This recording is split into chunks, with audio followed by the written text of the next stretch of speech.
Welcome to How to Share, a podcast that celebrates teaching, learning, giving, and growing.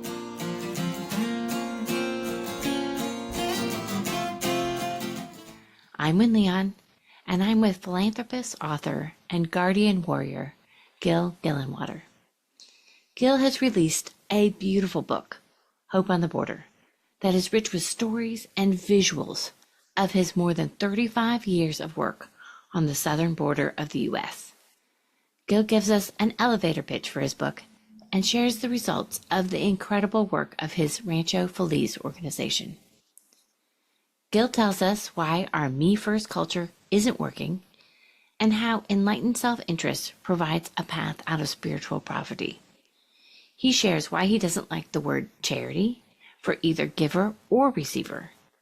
Instead, Gil hails the 28,000 volunteers that work with Rancho Feliz as guardian warriors. We talk about education as the ultimate tool in the border crisis and how providing that can change lives. And we talk about how the ability to see ourselves in others proves to be a life-changing gift. This is an incredible conversation with an amazing guardian warrior who shows us enthusiasm and purpose that transcends borders.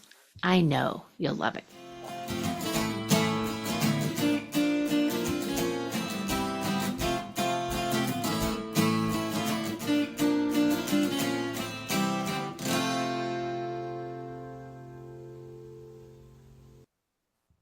Hi, Gil. Hello, Wynne. It's so nice to talk with you. Well, I've listened to, in preparation, a couple of your podcasts, and it's really a treat to be here. You are an insightful person, and I'm looking forward to our conversation. Thank you. Thank you. You started great right off the bat. You have released a beautiful book, Hope on the Border, that's rich with stories and visuals of more than 35 years of work on the southern border of the U.S. Can you give us an elevator pitch for that book? I can. And if you don't mind, I'd just like to read what has been accomplished in that period of time, just to give you a basic idea, because there's going to be two sides of this. Number one, to me, education is the answer to all. We've issued 6,800 diplomas for adult education. We've issued over 4,000 becas, which are student scholarships. So 4,000 kids are educated now. We built over 1,300 homes, creating more than 20 million in equity. Now, this is on the border. When was the last time when you heard good news about the border? Right. It's not there. No, and you're not before reading your book, that's for sure. Right. And you're going to help me get this word out, because we've invested over 22 million in the border economy. We've built a master plan community. We've distributed over 3 million meals. We've picked up 21 million discarded plastic bags, and I'll be happy to tell you about that program. We have a Bright Futures program, which is an empowerment program for at-risk girls. 50% of the girls in the border communities drop out of school their first year of high school. 50%. And I would venture to guess within 6 months, 50% of those are pregnant, and it's game over. And so education can stop that. We have an animal program. We help the Tarahumara Indians. We've got 3 orphanages, 2 education centers, 2 childcare centers, and 3 volunteer centers. So that's what we've done since 1987. But when? That's not the big one to me. The big one to me is we have had 28,000 American volunteers cross the border into Mexico and feed their souls. Right. These are young kids, and they're so wrapped up in their selfies and the video games and things like that. We provide them a place where they can bring meaning and purpose into their lives. And as far as I'm concerned, I think Mother Teresa said it best: America's got more poverty than any country in the world because it's poverty of spirit. Right. And we have a solution for that. Right. So your charitable organization is called Rancho Feliz, right? So all of these accomplishments that you're talking about and that you lay out so beautifully in your book are part of being part of Rancho Feliz, right? It's a 501c3, not for profit, yes. And we have a sister organization, Vecinos Dinos Sin Fronteras, Worthy Neighbors Without Borders in Mexico. So it's a Mexican nonprofit. So we have both sides of the border covered in that respect. Yeah.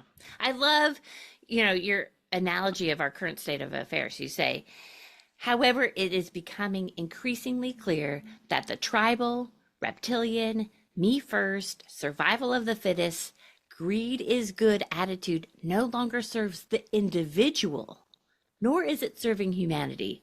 It's like we're on a sinking ship, and instead of working together to fix the leak, we choose to brawl over who gets to be captain. That's so good. And the ship sinks. Right. As we're brawling. Right. It's like anybody raising their hand and saying, whoa. Yeah. Can you say more about what isn't working? Well, we're a country founded on individual rights. Individual rights are wonderful. I mean, this was new to humanity.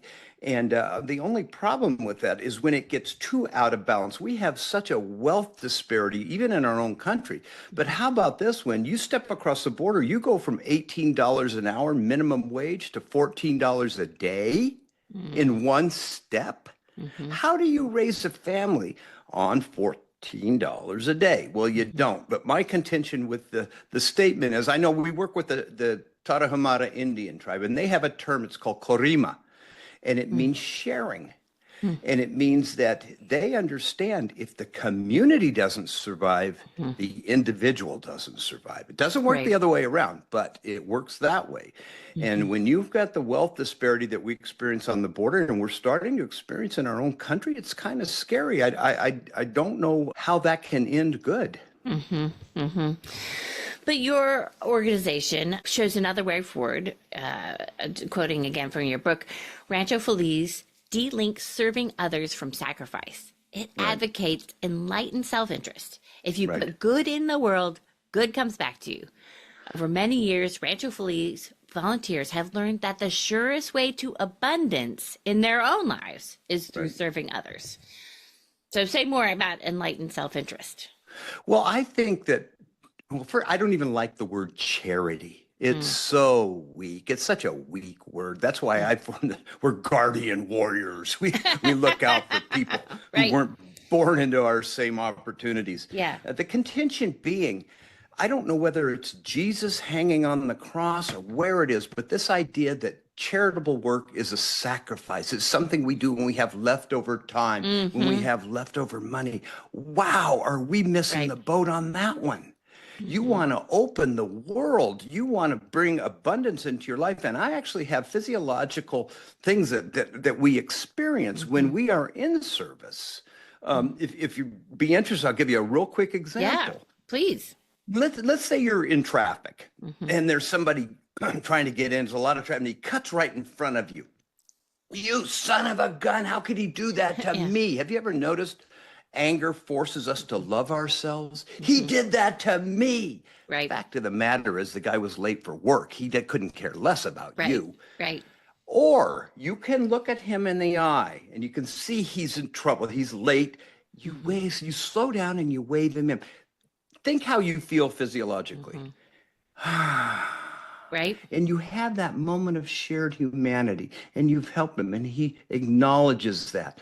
My contention is that it's in those moments of a relaxed mind that we make room for, call it Christ consciousness, call it Buddha nature, call it spirit, to actually enter in. We can draw the magic of the natural world into our lives when we are in service. And once we understand that, and once we understand the true interconnected nature of all of us, it becomes increasingly obvious. The best thing I can do for me is take care of you. And it works. It does work. I mean, I think it was John F. Kennedy say, when the water in the harbor goes up, all the boats rise. All boats rise, yes, absolutely. It does. It works. And why is it so hard for us to understand that? I think that we are plagued by these leftover genes of a very, very predatorial world that we grew up in for thousands and thousands of years, and we're carrying that into the modern day, and it doesn't serve us. Yeah. It just isn't going to serve us. Well, and I think in one of the quotes that I read from your book, reptilian brain. I mean, I think Right. you could sort of hone in on that idea of that left, there's not going to be enough of me, instead of in contrasting quote, abundance. Right. Right. Well, I always think about a group of college guys sitting around drinking beer, watching a football game, and the game's over, and one of them says, "Well, what do you guys want to do now? Let's go sacrifice for a while." When we look at charitable work in that way, why would anybody want to do that? Sacrifice comes from lack. There's not enough. My contention is when we get into serving others, we just draw huge amounts of abundance into our lives. Yeah. Well, and not only that, on the other side of the coin, you have people who do pick up garbage. You have people that you don't just give things out. You have people participate in that own. Absolutely. Right. When I'll tell you, welfare is the worst idea anybody's ever come up with. Giving people things they didn't earn is disempowering. I learned that from a Tarahumara Indian. I found this really cool knife that I bought up here in Phoenix, and I took it down into the Bronco to Colbury, and I found him, and I said, Felipe, these are guys that run 100 miles. Felipe, look what I've got. He looked at the knife, and he opened it up, and it was great. And I was called off, and I came back, and there was the knife on the log, but he had left.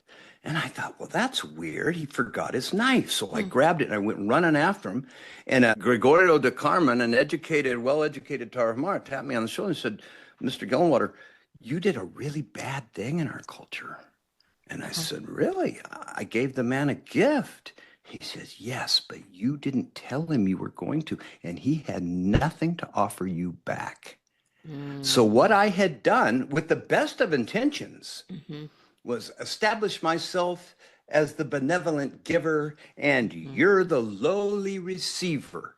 And boy, that's a bad deal. You steal people's integrity. You steal their dignity. So all of our programs, just what you said, even when we hand out food, they have to pick up 20 pieces of discarded plastic, or they don't get a bag. They earn their food. Right. And we need to keep that, even in our own country, the way we treat our own children and things. We need to understand that welfare does not fit well with human nature. That's true. I mean, I'd say with my own kids, I've noticed, if I just give them something, right, versus if they do their chores, they get their allowance, and then they buy it. They just treat it differently. They treat it differently. That's well said. It's so obvious, once you look at it. And all of the housing that you've built is over on the Mexican side of the border, right? Yes. Is that true? Yes. And so you're trying to create opportunity where they are. That's how we solve the border problem. The problem isn't on the border. The problem is that they have a government, they have an economy where they can't survive. I'll guarantee you, if Gil Gillenwater was making $14 a day and I looked over here and they're making $18 an hour, I'll tell you what I'd be doing. You'd probably be right with me, Wynne. You're right. Especially if you have children and you want education for them and you want good things for them. You have to provide them opportunities. So what we do is provide opportunity for people to live with dignity in their home country. Then they don't want to leave their families. They don't want to leave their food, their traditions. They really and truly don't. Yeah. But they do want to leave the unfairness and corruption behind, right? Oh, gosh, yeah. Now, without education, if they come into our country, do they earn very much? They don't earn the $18 an hour. No, but compared to $14 a day, and believe it or not, that's a good wage in Mexico. The further south you go, the more it goes down. You get down into Chiapas and Oaxaca, it's like $8 a day. Yeah. And they can get a job at Danny's Car Wash here in Phoenix, probably pays $12 an hour or something. Oh my goodness. They just hit the mother lode with that. Right. Makes sense. So you, along with talented artists Catherine Gould and John Soderberg, you've created an icon, I'm not sure if that's the right word, called La Virgin. And you describe it as duality is a constant in La Virgin symbolism, representing the third nation, neither Mexico nor the US, yet somehow both. She's keenly aware that there are two very real types of poverty: material poverty and spiritual poverty, and that each creates its own type of suffering. Can you say more about our way out of poverty? Yes, I can, and we touched on it earlier with the korimas, the recognition of community. We have to understand, and this is why I built that dormitory down there. Me and my volunteers, of course, funded it, and it's a place where people can come from the United States and they can see people not born into their same fortunate circumstances, and they can understand that the only difference, and this is really hard for them to take, Wynne, is luck. Right. Just blind luck. They happen to be born on the north side of a fence. It's the most ridiculous thing. But when they do that, and what I take them, we do food distributions. Okay, you get in the front of the line now. You hand the bag out, and they look at the receiver, and there's that moment of connection. And what happens is, it's not treat thy neighbor as you would like to be treated. That's a duality. That's you and a neighbor. What my contention is, I see the me, I love the me I see in you. We're not separate. We're not different. We're all in this together. You have the same hopes and dreams. You look at the same moon and wonder. We're all in this big soup together. And just by virtue of the fact that I was born here and you were born there, that's not a good enough reason to sit back and just watch professional basketball and pretend that it's not going on. Do you know that if you make $60,000 a year, you're in the top 1% of the world? 44% of the world lives on less than $6 a day. That's around 4 billion people. We in America have won the largest lottery of them all, the lottery of opportunity, the lottery of this precious life. And by taking people and letting them experience, not telling them about it, not showing them pictures, having them smell it, taste it, feel it, see these people where they see themselves in their eyes and recognize their shared humanity, it has a profound effect that they bring back into the United States to help reweave the moral fabric of our own country. So everybody wins. Yeah. And you're talking about something that's really true in so many spiritual traditions, that seeing the me in you. Yes. You talk about you're not from any particular religious affiliation or political affiliation. Rancho Feliz sort of serves across all the borders.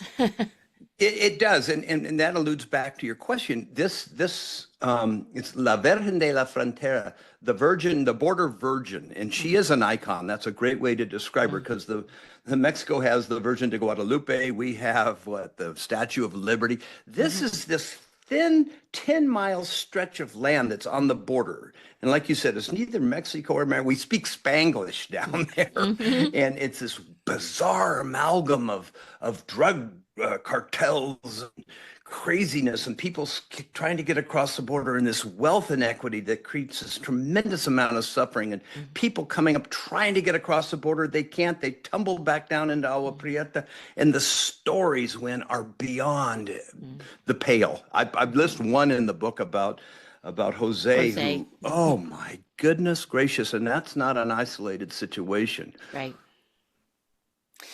And heart-rating to see and witness and work with, but then to provide that opportunity so that there are alternatives. Yes. Is amazing. When people are educated, when you hand out your certificates, what do they typically do from there? Do they work within Mexico or? Yes. And we, when we first started our university programs, we would send people to the United States for their college degrees, but guess what? They never come back. And I have one young man that graduated, and he's now working in Berlin for Rolls-Royce. Well, Germany doesn't need, I didn't do anybody any favors on that. Germany doesn't need the brain power. Mexico does. So they can become doctors with a good education in Mexico. The sky's the limit, truly. They're because we send them to bilingual schools so they can speak both languages. They're computer literate, and we've got them in every kind of from accounting to doctors to attorneys on down the road, and they have nice, productive lives. But the most important thing there is it's a geometric progression, because guess what? Their children are going to be educated, and then their children are going to be, and it spreads geometrically. In my estimation, providing housing and providing food, those are all wonderful things. But for lasting effects, and I have Jim Armstrong work. He handles our educational programs for that very reason. That's like numero uno of importance, because that's how we procure long-term change. Right, right. So your book includes all these stats for your incredible results, as well as some amazing endurance events that you've held to raise money and awareness. And you are an adventurer. You said, I decided early on that I would continue this volunteer work as long as it remained fun. Right. So right. Tell us, is it still fun? What's next for you? That's a good question. And sometimes we have to just say, what am I doing on this planet? Right. Why am I here? Right. And I truly believe, my mantra is, he who dies having had the most fun wins. I really believe that. But the hard part, Wynne, as a human being, is to discover what truly is fun. There are things that, what is joy? I mean, short-term joy is a hot fudge sundae. Short-term joy is a brand new car. What's going to bring me sustained happiness? And when we look at that, and I keep coming round and round, and every philosopher you read since the beginning of time, it always ends up in serving your fellow man. Right, right. Purpose. I mean, you talk about that spiritual poverty. I mean, you're going right back to that same point, which is purpose, serving others. Right. Finding that meaning from using our luck to our best advantage. Absolutely. The more time we spend on ourselves, the unhappier we are. And the more time we spend helping others, the happier we are. So those are four noble truths. And if we can live our lives that way, we're going to have rich, fulfilled, meaningful, where we can lay on our deathbed and say, you know what? I'm leaving this planet better than I found it. Right. Right. So you're still actively involved in Rancho Feliz, and that's your vision for you personally for going forward? It's interesting that you would say that, because I just turned 71, and we have a board of directors now. We have to have a succession plan. We grew organically from me taking used clothes down there in 1987 up into a major force on the border right now. And so we have a CEO. I still love it. I mean, who doesn't want to be Santa Claus? I mean, I'm down there. I decide who gets a house, who doesn't get a house. We have, these are big decisions. We take them very seriously. We have a lot of policy criteria that they have to meet. But to be able to change the trajectory of an entire family. That's what I had a group down from Utah last weekend. And they got to do that. And the family came out, made tortillas for them while they were building their house. They gave them the keys, and they have just changed that family's life forever. And they went back to Utah feeling like they'd made a difference in the world. So I'd like to stay involved as long as I can, but I do recognize that if the charity's going to continue, we do need to bring in a CEO and things like that, who we have. And I believe it's a strong enough, this enlightened self-interest in what America needs right now is strong enough that it will survive. People recognize the value in it. Of that 28,000 volunteers that have come down, do people come down repeatedly? Repeatedly. We have no advertising budget. We have no marketing budget. They just have the best time.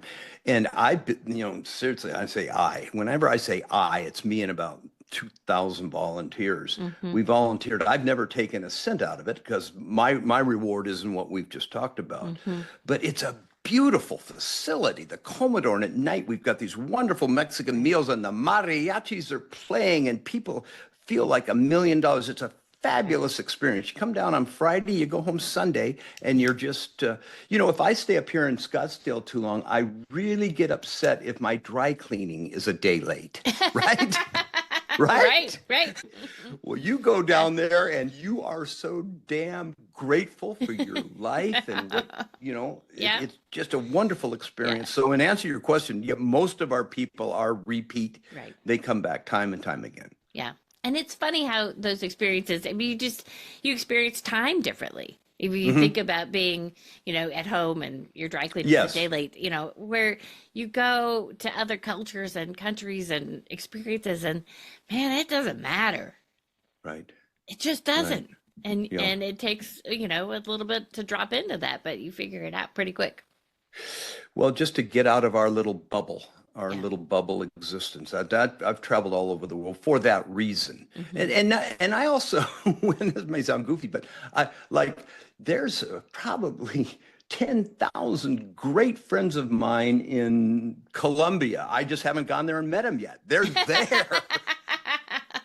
Because everywhere I go, you run into beautiful people, Right. interesting people, and the world's full of them, and we just got to get out and meet them.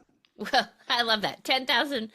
Gil, I can believe that you could meet 10,000 new friends in any experience. And I'm grateful that you came on to talk to me and sign me up as one of your friends. Great. Well, I'd love for you to come down. You have an open invitation. You Okay. would be my guest. I promise you it would be an experience that you will not forget. Yeah. Can you bring kids to? We encourage kids. Yeah. In fact, we have a family open house coming up this weekend, which I like because that way a lot of different families get together.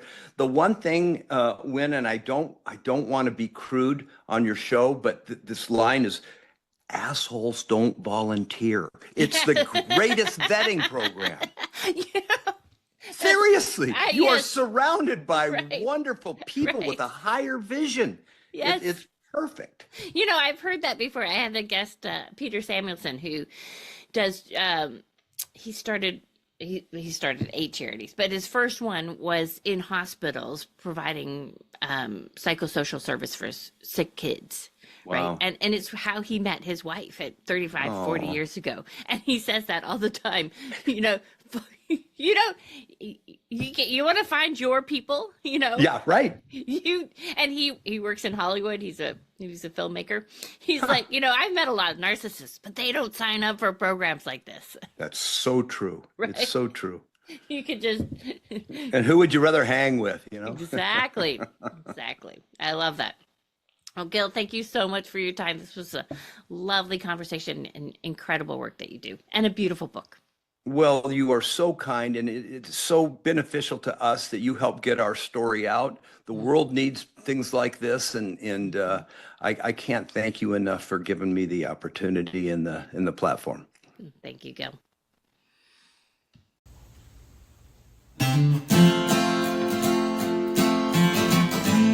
Thank you for listening. Our music was written for us by the incredible duo of Jack Campora and Rob Koenig. For show notes and more great inspiration, see avitiva.com, avitiva.com.